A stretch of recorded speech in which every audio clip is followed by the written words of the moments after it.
Assalamualaikum warahmatullahi wabarakatuh. Saya Rina Ahmad dengan NIM 9414123064, kelas A, jurusan Ilmu Ekonomi.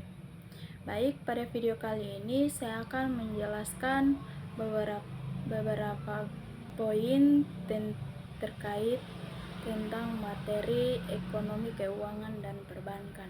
Yang pertama ada saham, kedua obligasi, ketiga reksadana. Langsung saja, yang pertama saham atau saham stok merupakan bukti penyertaan kepemilikan terhadap suatu perusahaan. Karena merupakan penyertaan kepemilikan, maka investor akan turut menanggung segala bentuk kerugian maupun memperoleh keuntungan yang diperoleh perusahaan. Selanjutnya, jenis saham berdasarkan pemegang. Yang pertama, saham atas nama, saham atas unjuk. Jenis saham berdasarkan sifat. Yang pertama, saham biasa atau common stock atau saham preference stock. Lanjut, yang kedua, materi tentang obligasi atau bond. Obligasi atau bond adalah instrumen utang jangka panjang yang diperdagangkan dan dikeluarkan oleh berbagai organisasi peminjam, baik instansi pemerintah maupun perusahaan serta organisasi lainnya. Obligasi digolongkan sebagai sekuritas atau efek yang memberikan penghasilan tetap karena issuer menjanjikan kepada pemegang obligasi untuk membayar bunga periodik tetap kupon, membayar jumlah prinsipal tetap padat atau sebelum jatuh waktu. Jumlah prinsipal obligasi disebut nilai par, menunjukkan jumlah modal yang harus dibayar kembali pada jatuh waktu. Harga pasar obligasi berbanding terbalik dengan tingkat suku bunga. Semakin tinggi suku bunga, maka harga pasar obligasi akan semakin rendah. Demikian pula sebaliknya. Selanjutnya, jenis-jenis obligasi berdasarkan kepemilikan. Obligasi atas nama, registered bond. Obligasi atas unjuk, bearer bond, berdasarkan aset yang dijaminkan atau kolateral. Selanjutnya, obligasi senior dijamin sepenuhnya karena didukung oleh tuntutan atau hak legal atas kekayaan tertentu. Obligasi junior hanya dijamin dengan janji issuer untuk membayar bunga dan prinsipal berdasarkan waktu. Berdasarkan perbandingan antara nilai pasar dengan nilai par, obligasi diskon, harga pasar, obligasi premium, harga pasar, harga par, berdasarkan masa jatuh tempo. Obligasi berjangka term bond memiliki satu periode jatuh tempo. Obligasi serial bond memiliki serangkaian periode jatuh tempo.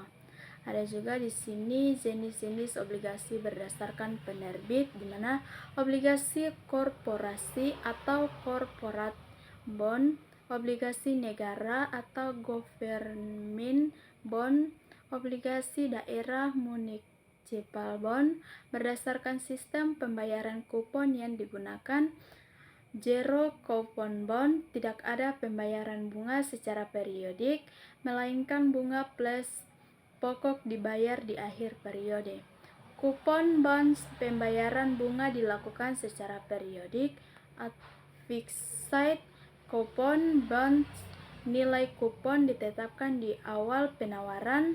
Floating coupon bonds, nilai kupon ditetapkan dengan mengacu pada indikator tertentu dan ditetapkan di awal periode berjalan berdasarkan nilai nominal. Obligasi konvensional, nilai nominal 1 miliar ke atas. Obligasi retail, nilai nominal lebih kecil. Di sini juga ada jenis obligasi berdasarkan hak penukaran atau opsi yang menyertai. Yang Pertama, convertible bond dapat dikonversi ke saham perusahaan penerbit, atau exchangeable bond dapat dikonversi ke saham perusahaan yang terafiliasi dengan perusahaan penerbit. Callable bond, obligasi yang memberikan hak kepada pemegang untuk membeli kembali obligasi pada harga tertentu. Putable bond, obligasi yang memberikan hak kepada investor yang mengharuskan emiten untuk membeli kembali obligasi pada harga tertentu. Berdasarkan sistem perhitungan imbal hasil, obligasi konvensional, obligasi yang diperhitungkan dengan menggunakan sistem kupon bunga. Obligasi syariah, obligasi yang perhitungan imbal hasil dengan menggunakan perhitungan bagi hasil. Obligasi mudarabah, obligasi ijarah. Selanjutnya, reksadana atau mutual funds mengacu kepada Undang-Undang Pasar Modal Nomor 8 Tahun 1995, Pasal 1 Ayat 27 didefinisikan bahwa reksadana adalah wadah yang dipergunakan untuk menghimpun dana dari masyarakat pemodal untuk selanjutnya diinvestasikan dalam portofolio efek oleh manajer investasi. Selanjutnya, bentuk reksadana berdasarkan pihak yang membentuk atau mengelola. Reksadana perusahaan, company funds, berbentuk suatu perusahaan yang mengelola efek. Reksadana kontrak investasi kolektif atau collective investment kontrak. Fund dibentuk atas dasar kontrak antara manajer investasi dengan bank kustodian berdasarkan kewajiban berkaitan dengan pembeli kembali.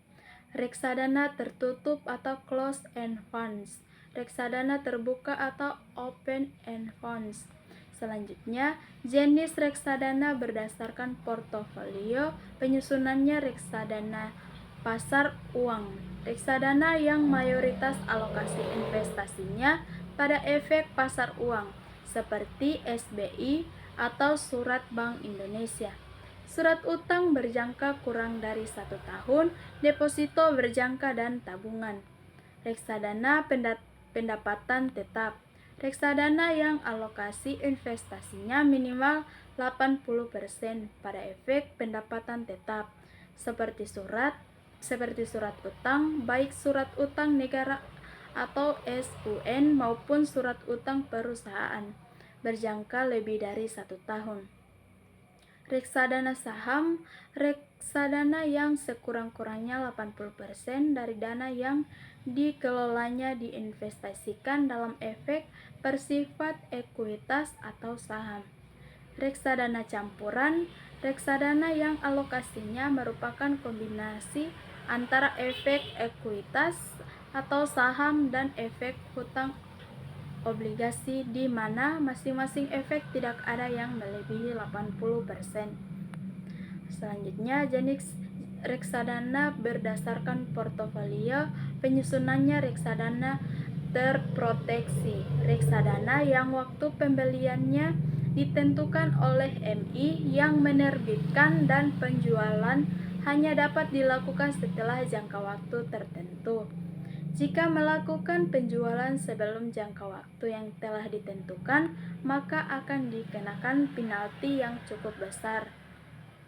Reksadana indeks merupakan reksadana yang komposisi portofolionya disusun menyerupai suatu indeks tertentu, sehingga return yang diberikan akan setara dengan indeks yang diikutinya.